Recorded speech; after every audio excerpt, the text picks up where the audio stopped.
All right, if you're in the title and escrow business, you're going to want to listen up. There's a big new rule from FinCEN that is about to completely change how you handle thousands of transactions.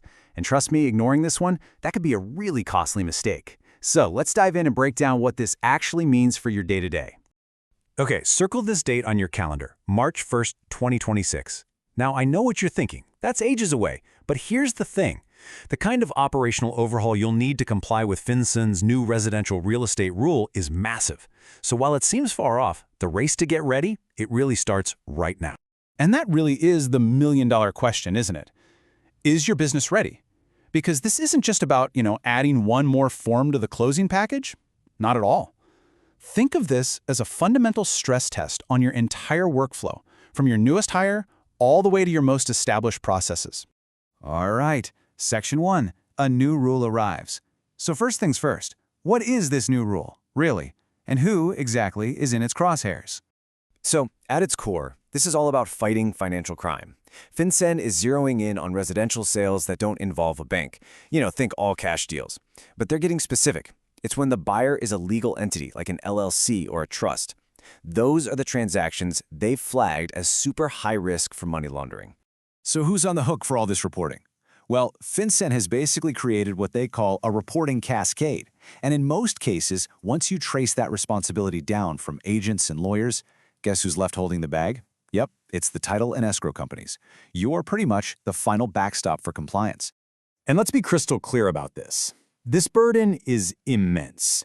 The sheer scale and the incredibly high stakes are creating what is basically an operational pressure cooker for the entire industry. Just look at the volume we're talking about here. FinCEN estimates that up to, wait for it, 850,000 transactions will fall under this rule. And that's not a one-time thing. That's every single year. That is a massive wave of files, and each one is going to require a whole new level of scrutiny. And the penalties for getting it wrong? They're steep. A single late or incomplete filing can cost you nearly $1,400. Now, just for a second, multiply that by the hundreds, maybe thousands of files you handle. You can see how fast that financial risk can totally spiral out of control. But honestly, it gets even more serious than that.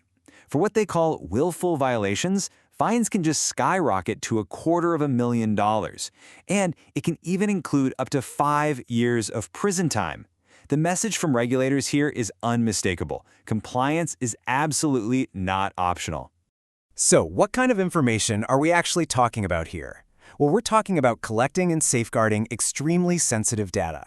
This includes something called beneficial ownership information. And what that means is the names, birthdays, addresses, even the tax IDs of the real people hiding behind those LLCs and trusts. This is the data FinCEN believes is the key to unmasking financial crime. Yeah, collecting and protecting that level of sensitive data at scale, that is a huge challenge. And it's exactly why the old ways of managing closings, well, they're pretty much destined to fail under this new pressure. See, the problem is that this rule doesn't just add another little step to your checklist. No, it creates serious friction at multiple points all along your closing workflow. It's going to strain the exact places where your manual processes are probably already the weakest. Just think about it for a second. How do you consistently flag every single reportable transaction right from the get-go?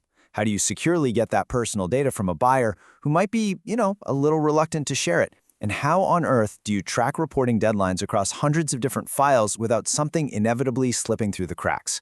These are the exact pressure points where things like emails and spreadsheets, they just break.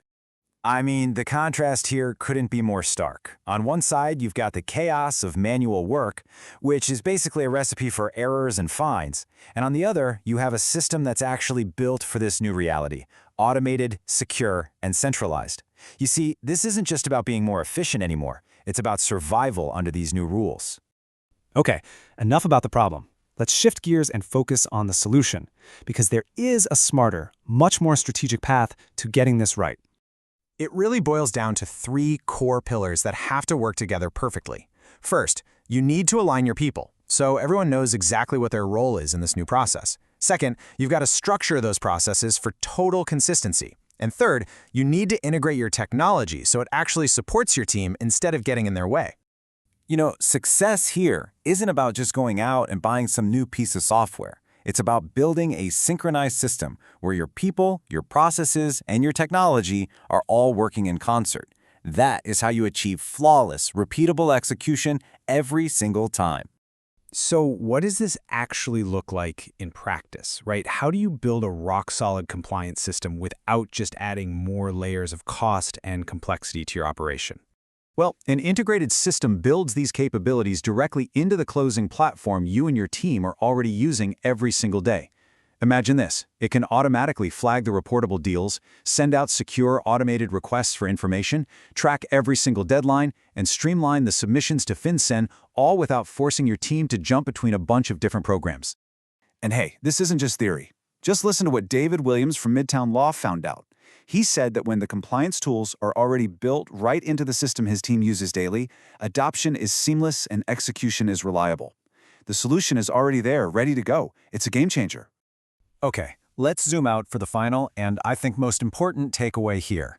Thinking of March 1st as some kind of finish line, that's a mistake. It's really the starting line for a whole new industry standard.